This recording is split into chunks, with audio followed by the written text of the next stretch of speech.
We need to return to the days when this country was really resilient. And those days were all about community. There was no disconnect in the community. When a church bell rang, the entire community came to find out why it was ringing, what they could do, how they were supposed to be involved, or what the warning was. Neighbors knew neighbors.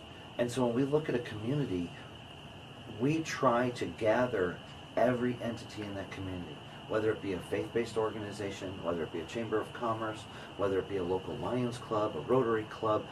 Every entity in a community needs to come back together like we used to back in the days when this country could actually handle the tasks that laid before them after a disaster. We've got to start understanding in this country that emergency management is not about an office.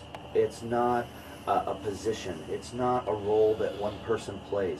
I understand that we hire emergency managers in counties and states and even in businesses around this country, but we've got to get a mindset change here. We've got to start understanding that each of us are emergency managers. We live in a time that is changing so rapidly and where threats are increasing at such a rapid pace. Each and every one of us has to start understanding that emergency management is a call. It's not a position, it's not connected to a salary, and it needs to start in our homes and our businesses. I've got my own children, and they're going to have to grow up in whatever I leave them, and with whatever I leave them. And that's where we've got to start. It's got to start in the home. We've got to start being better role models. We've got to sit down and actually have a family meeting and come up with a plan and say, look, if this happens, this is what we're going to do.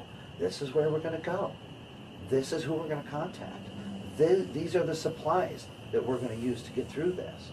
And I think there's an element missing in this country. There's such a disconnect. I'm not talking about a meeting where we text message each other across the room.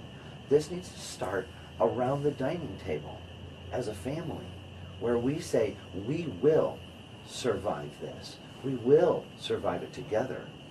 And where husbands and wives, moms and dads, need to sit down and say, we are going to leave our children with what they're going to need when this gets worse.